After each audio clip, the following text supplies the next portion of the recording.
Hello दोस्तों, welcome to competition. और दोस्तों, आज हम आपके लिए लेके आ रहे हैं एनटीपीसी। तो आप तैयारी कर रहे होंगे सेकेंड स्टेज के लिए। उम्मीद है कि आप तैयारी कर रहे होंगे और ये लास्ट टाइम का आप है, लास्ट टाइम चल रहा है तैयारी का। तो इसलिए मैं क्वेश्चन लेके आ रहा हूँ, क्वेश्चन का सेट, कि आपका रिवीजन हो जाएगा और आपको पता चल जाएगा कितना तैयारी है। और ये जो सेट है ना, इसमें केवल हम लोग सामान्य जागरूकता के क्वेश्चन करेंगे। तो 50 नंबर के आते हैं, 50 क्वेश्चन। ऐसे 20 सेट आएंगे, आप 20 सेट लगा के जाइए, देख के जाइए। इससे क्या होगा, यदि आप 20 सेट कर लेते हो, 20 में आप 50 क्वेश्चन करते हो, तो आप सोच लो 1000 क्वेश्चन कर रहे हैं। 1000 में तो भाई 15 क्वेश्चन तो लड़ जाएंगे, तो आपके लिए बेनिफिशियल है। चलिए स्टार्ट करते हैं पहले क्वेश्चन से। देखिए, आप अपना चेक करते रहिएगा कि आपको कितना पता है, और उससे क्या होगा, आपको पता भी चल जाएगा कि तैयारी कहाँ कमी रह गई।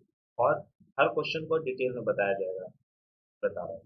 चलिए पहला क्वेश्चन, एक कंप्यूटर प्रोग्राम। देखिए पहला क्वेश्चन कंप्यूटर से आगे, जो सोर्स कोड को ऑब्जेक्ट कोड में बदल देता है, उसे क्या कहते हैं? पहला ऑप्शन है प्रोसेसर, दूसरा interpreter, C compiler, C D editor. आप बताइए। देखिए, इसका सही आंसर है कंपाइलर। अब आपको पता होना चाहिए कि कंपाइलर क्या करता है। जो कंपाइलर क्या करता है, कोडिंग होती है। कंप्यूटर क्या भाषा में समझता है? कोडिंग। 010101। अब जैसे कोडिंग हो गया, लेकिन आपको कोडिंग तो आती नहीं है, तो क्या करेगा, पूरे कोडिंग को चेंज कर देगा लैंग्वेज में। तो ये कंपाइलर करता है। कंपाइलर देखो, ये कोडिंग लिखा हुआ है, कोडिंग है, सबको उठाएगा और एक साथ चेंज कर देगा। यदि मैं बात करूँ इंटरप्रेटर के बारे में, हो सके इंटरप्रेटर के बारे में आपको पता होना चाहिए, क्योंकि इंटरप्रेटर क्या करता है, एक एक लाइन को चेंज करेगा। जैसे यहाँ पे जो कोडिंग है ना, उसको एक बार में चेंज, यहाँ कोडिंग है उसको एक बार में चेंज। तो दोनों में यही डिफरेंस है। कंपाइलर और इंटरप्रेटर का डिफरेंस आपको समझ में आ गया होगा होप से। क्या डिफरेंस है? कंपाइलर एक बार में कोडिंग को चेंज कर देता है और इंटरप्रेटर एक एक करके चेंज।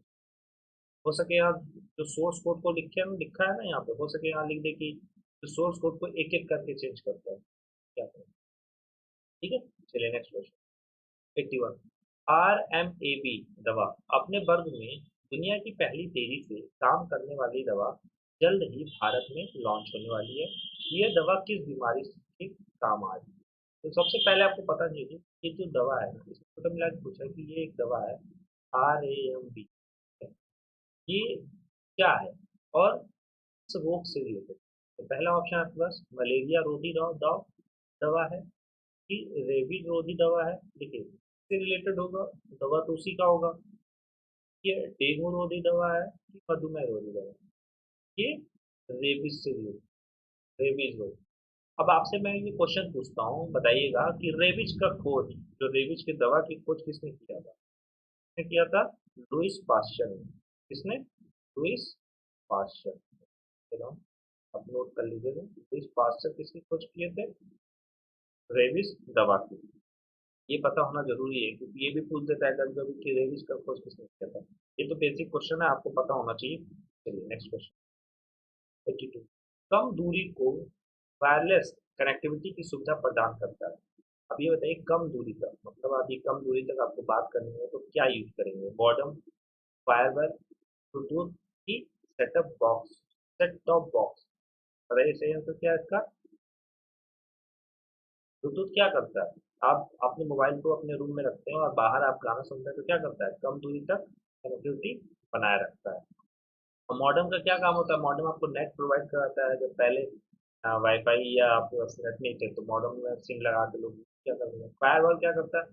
ये पता कर प्रोटेक्शन का काम करता है। जैसे कोई वायरस हो गया या आपके कोई सिक्योरिटी को ब्रीच न करे, सिक्योरिटी को तोड़े नहीं, उसका काम बचाता है कौन है? फायरवॉल। ठीक है, चलिए नेक्स्ट क्वेश्चन। 83, इसरो ने एस्ट्रोसेट नामक भारत के पहले समर्पित खगोल विज्ञान उपग्रह मिशन का शुभारंभ कब किया था?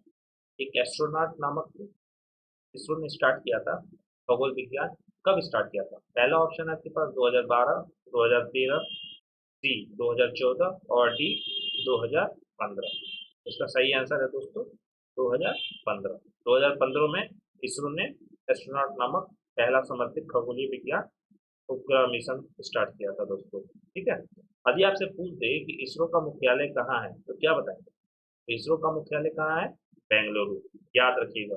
और सबसे मेन क्वेश्चन दोस्तों, यदि मैं आपसे ये पूछ दूं कि इसरो कब बना था, ये छोटा क्वेश्चन नहीं है, कई जगह किसी भी एग्जाम में पूछ देता है। इसरो का एस्टेब्लिश हुआ था आपका 15 अगस्त 1969 में, ये याद रखो, ठीक है, तो बहुत इंपॉर्टेंट है। चलिए नेक्स्ट क्वेश्चन।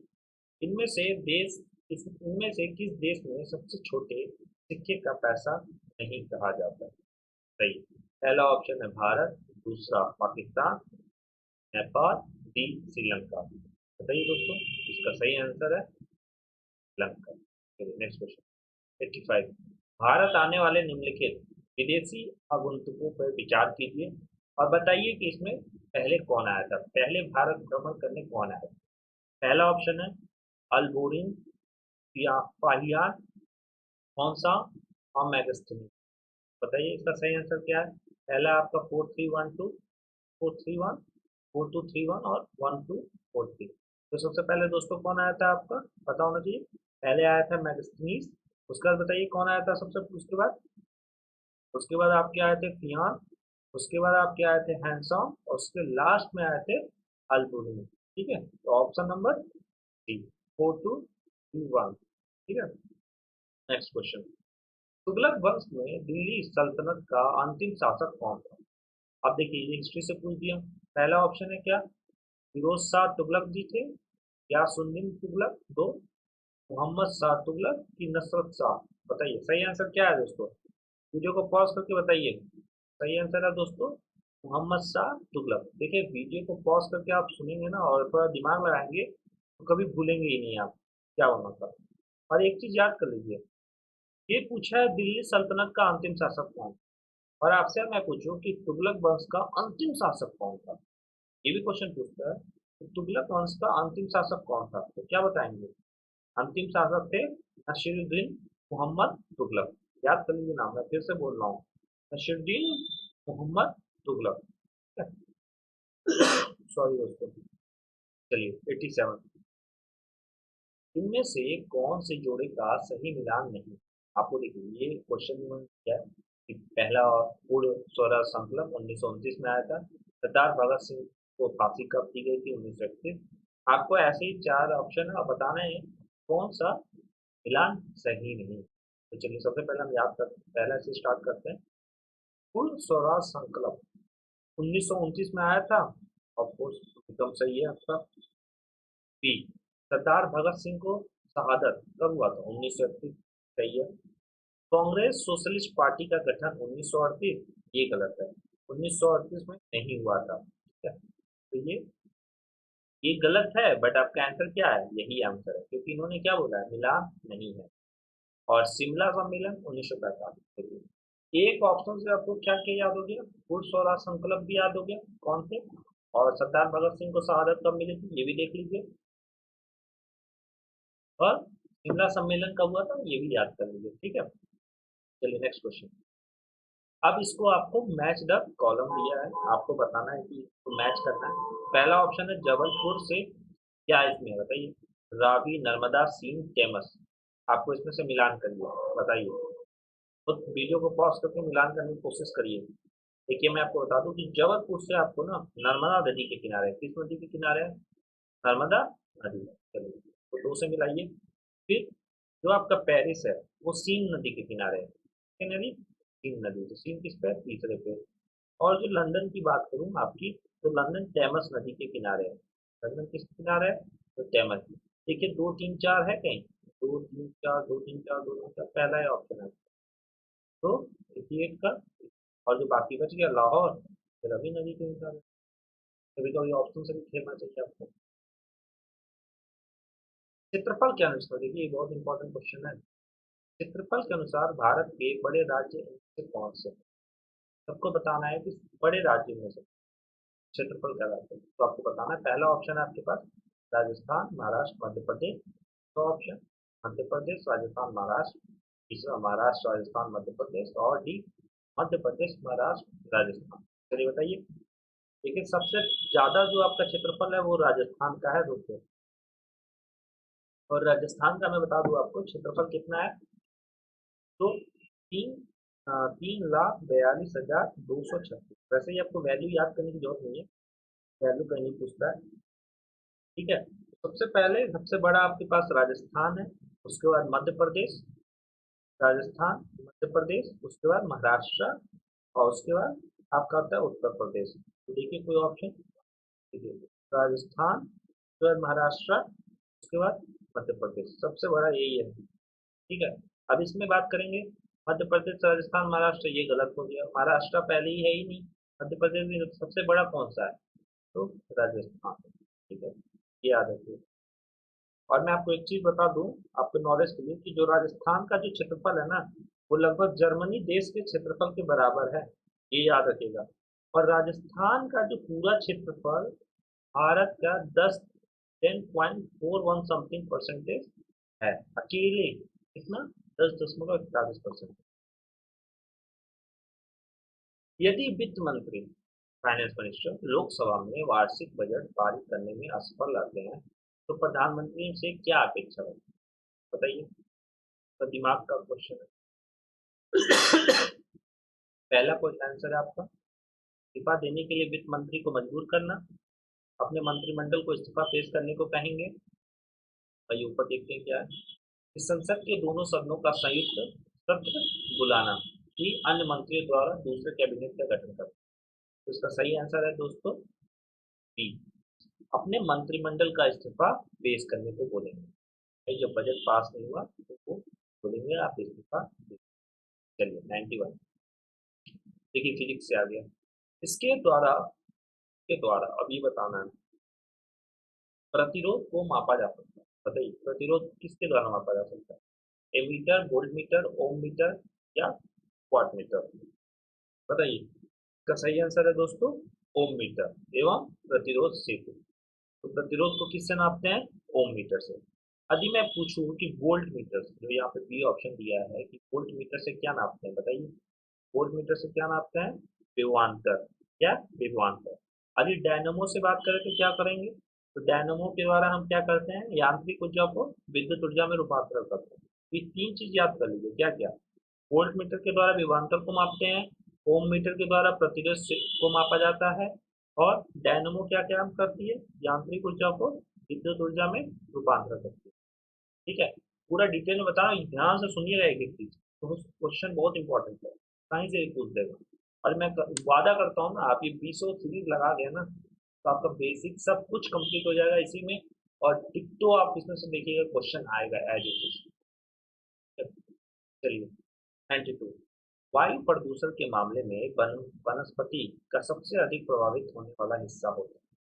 तो वीडियो पसंद आ रहा हो तो प्लीज लाइक और सब्सक्राइब जरूर करिएगा, तो मोटिवेशन मिलता है और मैं और अच्छे से काम करने की कोशिश करूंगा। यदि आपको कोई कमी लगता है तो आप कमेंट सेक्शन में बताइएगा, क्या इम्प्रूवमेंट किया जा सकता है। ठीक है। चलिए, तो वायु प्रदूषण के मामले में वनस्पति का सबसे अधिक प्रभावित होने वाला हिस्सा होता है। वनस्पति के तने तने, वनस्पति के जड़, वनस्पति की पत्तियां, की वनस्पति के फल। तो सही आंसर है दोस्तों वनस्पति की पत्तियां, सबसे ज्यादा यही प्रभावित होती है। ठीक है। नेक्स्ट, वह अभिक्रिया जिसमें अभिकारकों के बीच आयनों का आदान प्रदान शामिल होता है। मैं क्वेश्चन यदि आपको नहीं दिख रहा है तो इसमें बोल भी दे रहा हूँ कि आपको सही से समझ में आ जाएगा। वह अभिक्रिया बताइए जिसमें क्या होता है? आयनों का आदान प्रदान शामिल होता है। वो अपना आयन उसको दे देता है, वो उससे ले लेता है। पहला ऑप्शन है आपका संयोजन, अपघटन, विस्थापन, दोहरा विस्थापन। तो इसका सही आंसर है दोस्तों दोहरा विस्थापन। इसमें क्या होता है? दोहरा विस्थापन में क्या होता है? दो यौगिक क्या करते हैं? अपने आयनों का विनिमय में आदान प्रदान करते हैं। ठीक है। जैसे NaCl को ले ले और AgNO3 को ले लें, तो उसमें क्या होगा? AgCl बन जाएगा और NaNO3 बन जाएगा। ठीक है। चलिए नेक्स्ट क्वेश्चन। जब एक अम्ल सोडियम कार्बोनेट के साथ अभिक्रिया करता है तो कौन सा गैस उत्पन्न होता है? इसके लिए आपको रिएक्शन बताऊंगी, अच्छी का क्वेश्चन। मैं आपको रिएक्शन करके बता दे रहा हूँ। जब एक अम्ल सोडियम कार्बोनेट के साथ, सोडियम कार्बोनेट क्या होता है बताइए? Na2 क्यों टू टू थ्री। और किसके साथ? अम्ल के साथ। तो अम्ल दो ले लेते हैं यहाँ पे, 2HCl के साथ जब रिएक्शन करेगा तो 2NaCl बन के आएगा, और प्लस एक H2O निकलेगा और दूसरा CO2 निकलेगा। ठीक है, ये इसके पास तो कौन सा गैस निकल रहा है? Carbon dioxide. रिएक्शन करके बता रहा हूँ दोस्तों। 95। भारत के संविधान की मौलिक अधिकारों की सूची में से, निम्नलिखित में से किस संशोधन द्वारा संपत्ति के अधिकार को हटा दिया गया था? बताइए। क्या था कि पहले संशोधन में, पहले आपके संविधान में संपत्ति का अधिकार था, उसको हटा दिया गया था। इस संशोधन के बाद कौन सा संशोधन हुआ था? 42वां, 44वां, 46 की 47? सही आंसर है इसका दोस्तों 44। 44 संशोधन के तहत हटा दिया गया था। चलिए 96। संयुक्त राष्ट्र विकास कार्यक्रम द्वारा मानव विकास का सूचक HDI, ये एक इंडेक्स है, ये अवधारणा को कब प्रथम बार जारी किया गया था?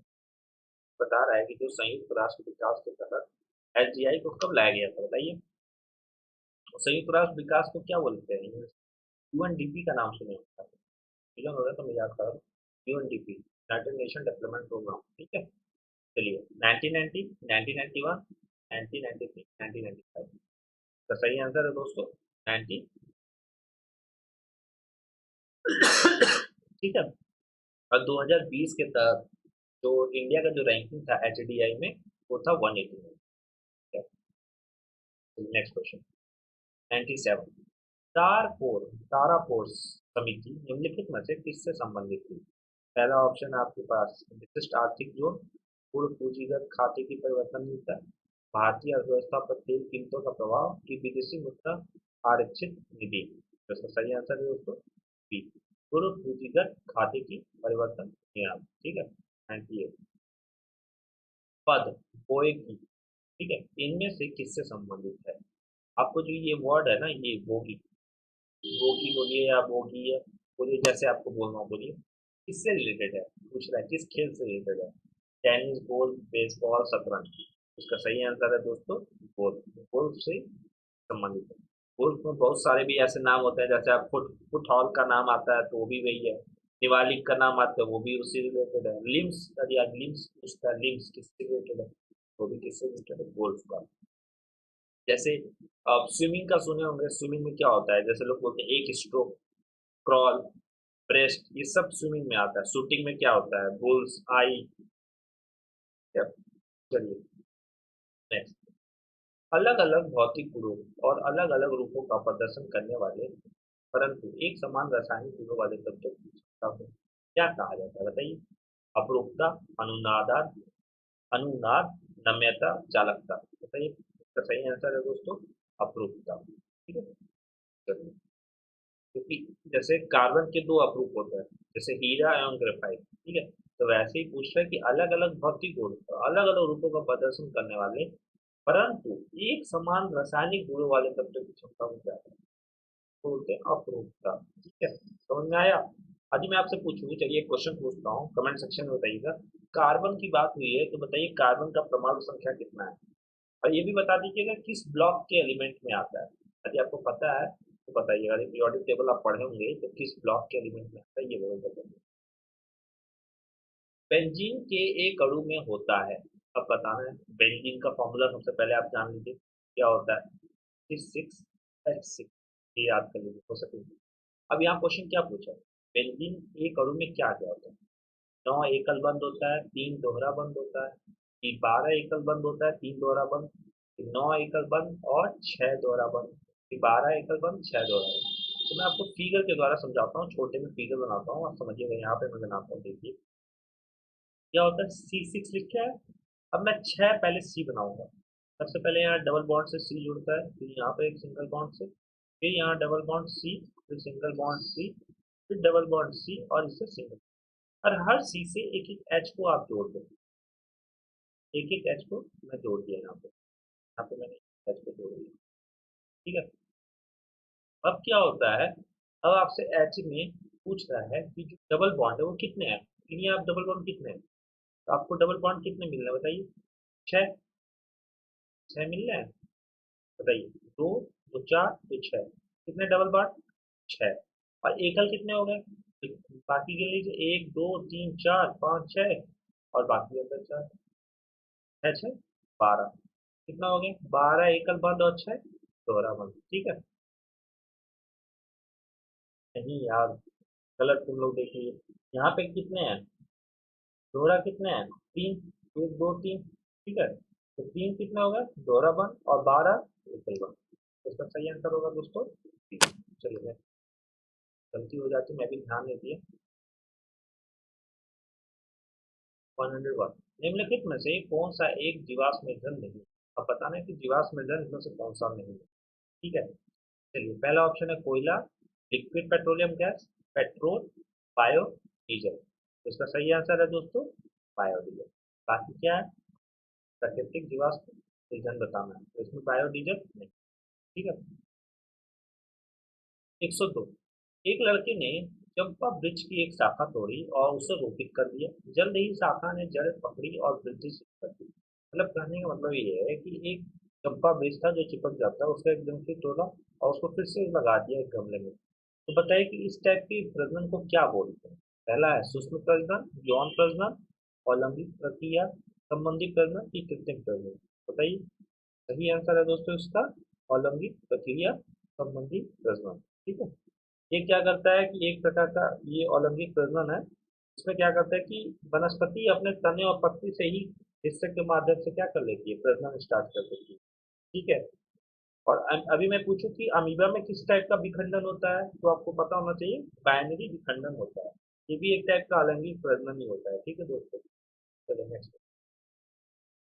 किसान फसलों के बीच फलीदार पौधे को उगाते हैं क्योंकि पहला ऑप्शन वो भोज्य पदार्थ और तेजी से उगते हैं, वे अपनी जड़ों से बैक्टीरिया को आश्रय देते हैं, नाइट्रोजन का प्रबंध करता है। डी ऑप्शन है आपके पास, उनकी छोटी जड़ें बहुत कम पानी अवशोषित करती हैं। डी वे उगाने के लिए आसान होते हैं। इसका सही आंसर है दोस्तों बी। वे अपने जड़ों में क्या करते हैं, बैक्टीरिया का आश्रय देते हैं, जो क्या करती है नाइट्रोजन उनको प्रोवाइड कराती है, इससे पौधे बहुत अच्छे होते हैं। चलिए नेक्स्ट पूछ रहा है गुणसूत्रों, क्रोमोसोम, इसके बारे में आपको पता होना चाहिए। अगर आपसे कोई पूछ देता है कि आ, बाकी जानवर का, जैसे बंदर का पूछ दे कोई क्रोमोसोम, या आपको मटर का पूछ दे, ठीक है, मच्छर का पूछ दे, तो इसका याद होना चाहिए गुणसूत्रों क्रोमोसोम के बारे में क्या में सच क्या नहीं है, सच क्या नहीं पूछा। ठीक है, तो पहला ऑप्शन है जीन पर स्थित है।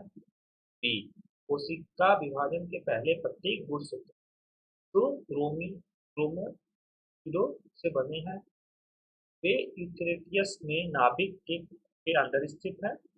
एक और डी ऑप्शन है एक जीव विभिन्न कोशिकाओं में गुणसूत्रों की संख्या भिन्न भिन्न। तो आपको बताना है कि सही ऑप्शन नहीं है, कौन सा सही नहीं है। तो इसका सही आंसर है दोस्तों नहीं है डी, बाकी सब क्या है सही है। इसमें एक जीव की विभिन्न कोशिका की गुणसूत्र संख्या भिन्न भिन्न होती है, ऐसा नहीं है, क्योंकि एक जीव की जो गुणसूत्र संख्या होती है वो सेम होती है दोस्तों। अभी मैं आपसे पूछूं कि मच्छर का गुणसूत्र संख्या होता है, तो मच्छर का मैं बता दूं आप नोट कर लो 6 होता है। यदि मैं पूछूं कि चूहे का बताइए, चूहे का 42 होता है। यदि मटन, सबसे इम्पोर्टेंट मटन, मटन में कई जगह पूछता है, मटन में आपको 10 होता है। अब मेढक का कितना होता है, तो 26 होता है। चलिए next। एक वस्तु का उत्तर दर्पण के सामने ऐसी दूरी पर रखी गई है, इसका मान इसकी फोकस दूरी के मान से कम है। इनमें से कौन सा बनी हुई छवि को सबसे अच्छी व्याख्या करेगी। तो आपको बताना है, पहला ऑप्शन है वास्तविक उल्टी और आवर्धन एक से ज्यादा, ठीक, वास्तविक उल्टी और आवर्धन एक से कम, ठीक, आभासी सीधी और आवर्धन एक से अधिक। और डी ऑप्शन है दोस्तों आभासी सीधी और आवर्धन एक से कम। इसका सही आंसर है दोस्तों आभासी सीधी और आवर्धन एक से कम।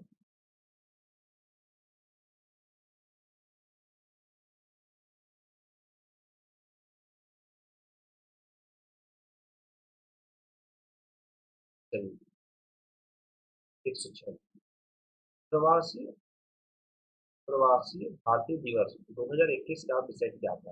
विषय मतलब यहाँ थीम पूछा है आपसे, क्या है। पहला है आपका option contributing to Aatmanirbhar Bharat, connecting across generation, role of Indian diaspora in building new India, D redefining engagement with the Indian diaspora. तो सही आंसर है दोस्तों कंट्रीब्यूटिंग टू आत्मनिर्भर भारत। ठीक है, तो सही आंसर ए। चलिए 107 अभ्यास शक्ति भारत और किस देश के बीच संयुक्त युद्ध अभ्यास। ठीक है, अभ्यास शक्ति आपको बताने की किसके बीच हम लोग करते हैं, Bharat America, Bharat France, Bharat Myanmar की भारत रूस का सही आंसर है दोस्तों भारत फ्रांस। भारत फ्रांस के बीच में हम लोग अभ्यास करते हैं। खेल इंडिया विंटर गेम का दूसरा संस्करण कहाँ आयोजित होगा? आपको बताना है कि खेल इंडिया विंटर गेम का दूसरा संस्करण कहाँ पे आयोजित होगा। पहला है लेह, गुलमर्ग, कुफरी, मसूरी। बताइए दोस्तों इसका सही आंसर क्या है? इसका सही आंसर है गुलमर्ग। चलिए नेक्स्ट। गोवा में आयोजित 51 भारतीय अंतर्राष्ट्रीय फिल्म महोत्सव के लिए कंट्री इन फोकस किसे चुना गया है? बहुत इंपॉर्टेंट क्वेश्चन है। पहला कंट्री इन फोकस किसको चुना गया? जो गोवा में अभी आपका 51 इंटरनेशनल फिल्म फेस्टिवल हुआ है उसको चुना है। पहला ऑप्शन है श्रीलंका, बी बांग्लादेश, भारत, इंडोनेशिया। का सही आंसर है दोस्तों बांग्लादेश। बांग्लादेश को चुना। ठीक है। चलिए तो WHO ने 2020 को कौन सा वर्ष घोषित किया? 2020 को किस नाम से? फ्लोरेंस नाइटिंगेल सम्मान वर्ष, पेरिस से सुरक्षा वर्ष, स्वच्छता एवं जागरूकता वर्ष की औपचारिक और वास्तविक वर्ष। का सही आंसर है दोस्तों डी। ठीक है। दोस्तों वीडियो और पसंद आ रहा होगा तो प्लीज लाइक और सब्सक्राइब करना ना भूलें और बेल आइकन को जरूर दबा लीजिएगा। जैसे ही कोई वीडियो आता है आपको नोटिफिकेशन पहुंच जाएगा। चलिए। अमेरिका ने चीन को किस जगह का दूतावास बंद करने का आदेश दिया? पहला New York, Boston, Austin, Washington DC. बताइए कहाँ पे इन्होंने दूतावास बंद करने का आदेश दिया है? सही आंसर है बोस्टन। नेक्स्ट। भारत के शीर्ष professional football league Indian super league ISL का पांचवा संस्करण का खिताब किसने जीता? मोस्ट इम्पोर्टेंट क्वेश्चन है, पक्का आता है इस टाइप के क्वेश्चन। ठीक है। पहला ऑप्शन है FC Goa, Bengaluru FC, Chennai FC, कोई नहीं। बताइए। तो सही आंसर है दोस्तों बेंगलुरु FC। बेंगलुरु FC ने जीता। चलिए नेक्स्ट। निम्नलिखित में से कौन सा देश अरब देश नहीं है? पहला इजराइल, सीरिया, जॉर्डन, लेबनान। सही आंसर है दोस्तों इजराइल। इजराइल एक अरब देश नहीं है, ये यहूदी देश है। कौन सा देश है? यहूदी। ठीक है। चलिए और इसकी राजधानी यदि मैं पूछूं तो क्या है? जेरूसलम। ठीक है। और अरब देशों की संख्या कितनी है दोस्तों? तो 22। ये सब याद रखिए कितना है? 22। चलिए। ओपेक का मुख्यालय कहाँ है? पहला ऑप्शन है लंदन। इसको मत जाइएगा, ये ऐसी हो गया, हटा दे रहा हूँ उसको भी। सॉरी। चलिए पहला ऑप्शन है लंदन, वाशिंगटन डीसी, है ना, और पेरिस। सही आंसर है दोस्तों इसको ऑस्ट्रिया, वियना। ओपेक का है। और ये ओपेक कब बना था? आपको बता दो 14 सितंबर 1960 स्टेब्लिश हुआ था। ठीक है। ओपेक का पूरा नाम यदि कोई पूछे तो क्या बताएंगे? The Organization of the Petroleum Exporting Countries. ठीक है। में 13 देश का संगठन है। ठीक है। ये सब याद रखिएगा, बता दे रहा हूँ। चलिए नेक्स्ट। सोमाली मरुभूमि किस महाद्वीप में? पहला ऑस्ट्रेलिया, दूसरा उत्तरी अमेरिका, एशिया, अफ्रीका। तो सही आंसर है दोस्तों इसका अफ्रीका। भारत पे भारत पर आक्रमण करने वाला प्रथम देश कौन सा था? ऑप्शन पार पार पारसी अमेरिका या पार गलत तो नहीं है यहाँ पे? गलत टाइप में है। पार्स, इराक, चीन और यूनान। ठीक है। बताइए तो सही आंसर है पार्स। ठीक है। नेक्स्ट। जैव विविधता दिवस कब मनाया जाता है? जैव विविधता दिवस आपको बताना है कब मनाया जाता है। पहला ऑप्शन है 22 मई, 27, 28 फरवरी, 30 जनवरी। ये मनाया जाता है आपका 22 मई। यदि मैं आपको पूछूं कि 30 जनवरी को क्या मनाया जाता है, बताइए 30 जनवरी को क्या मनाते हैं? तो शहीद दिवस। क्या? शहीद दिवस। शहीद दिवस याद रख लीजिएगा। और 28 फरवरी को हम लोग मनाते हैं 28 फरवरी को मनाते हैं हम लोग विज्ञान दिवस मनाते हैं। ठीक है। National science day. याद रखे रहिएगा। और 30 जनवरी को हम लोग कुष्ठ रोग मनाते हैं, और कुष्ठ रोग इसलिए मनाते हैं क्योंकि उस दिन अपने महात्मा गांधी जी शहीद हो गए, डेथ हो गया था उनका। ठीक है। चलिए नेक्स्ट। धन विधेयक मनी बिल कहाँ पुनर्स्थापित किया जाता है? कहाँ पुनः स्थापित किया जाता है? पहला ऑप्शन है लोकसभा, राज्यसभा की दोनों सदनों के संयुक्त बैठक की उपयुक्त में से कहीं। सही आंसर है दोस्तों लोकसभा। मनी बिल कहाँ पर पुनर्स्थापित किया जाता है? तो लोकसभा में। चलिए next। फ्रांस में स्वतंत्रता, समानता और भ्रातृत्व का नारा कब बुलंद किया गया था? 1688 में, 1789, 1887। तो सही आंसर है दोस्तों 1789। पानी का कोई भी रूप जो बादलों से गिरता है उसे क्या कहते हैं? बताइए। पहला इवोपरेशन, कंडेंसेशन, फ्रिक्शन, ट्रांसपायरेशन। बताइए। सही आंसर है फ्रिक्शन। इवोपरेशन क्या होता है? इवोपरेट हो जाता है। कंडेंसेशन क्या होता है? जैसे आप कभी पहाड़ी पे गए होंगे, ऐसे भाप को हाथ में लिए होंगे, पानी बन गया होगा। ये 120 कंप्लीट हो गया। इनको पहले कराना था लेकिन ये लास्ट में ऐड हुए हैं, तो ये कर लेते हैं। 10 क्वेश्चन होंगे, 10 क्वेश्चन का सेट। दादा भाई नारोजी गणित एवं भौतिक विज्ञान के प्रोफेसर के रूप में कहाँ नियुक्त किए गए? आपको ये बताना है। पहला ऑप्शन है Presidency College Chennai, Presidency College Calcutta, Saint Xavier's College Mumbai और एलिफिंस्टन कॉलेज मुंबई। तो सही आंसर है दोस्तों बताइए। तो सही आंसर है डी, एलिफिंस्टन कॉलेज मुंबई को भेजा गया है सबसे पहले। और ये पहले आपके प्रथम, भारत के प्रथम इकोनॉमिक्स थे, ठीक है। 1868 में भारत की तरफ से गए थे। चलिए, पानीपत रिफाइनरी किसके अंतर्गत आता है? आपको बताना है कि पानीपत जो रिफाइनरी है वो किसके अंतर्गत आता है? आईओसीएल, एचपीसीएल, बीपीसीएल की ओएनजीसी। का सही आंसर है दोस्तों आईओसीएल, ठीक है। यदि मैं पूछूं कि पानीपत कहाँ पे है, पानीपत जो रिफाइनरी वो कहाँ पे है? तो हरियाणा। किस प्रक्रिया के द्वारा आहार नाल में भोजन जाता है? पहला है अंतर्ग्रहण, पाचन, आत्मसात्करण की निष्कासन। सही दोस्तों, तो सही ऑप्शन है अंतर्ग्रहण। क्लोरोफॉर्म सॉल्यूशन नाइट्रोजन के किस ऑक्साइड का उपयोग किया जाता है? तो क्लोरोफॉर्म सॉल्यूशन होता है उसमें किस ऑक्साइड का उपयोग करते हैं? पहला ऑप्शन है आपके पास nitric oxide, nitrogen dioxide, nitrous oxide की नाइट्रोजन पेंटो ऑक्साइड। तो सही आंसर है दोस्तों नाइट्रोजन पेंटो ऑक्साइड का यूज करते हैं। तरल अवस्था से गैसीय अवस्था में रूपांतर को क्या कहा जाता है? ऑक्सीकरण, ऊर्ध्वपातन, वाष्पीकरण की संगणना। बताइए। तो सही आंसर है वाष्पीकरण। जड़त्व, इनर्शिया का नियम किसके द्वारा प्रतिपादित किया? गैलीलियो गैलीली के द्वारा, अल्बर्ट आइंस्टीन के द्वारा, जॉन डॉल्टन की, स्टीफन हॉकिंग। बताइए दोस्तों। सही आंसर है गैलीलियो गैलीली।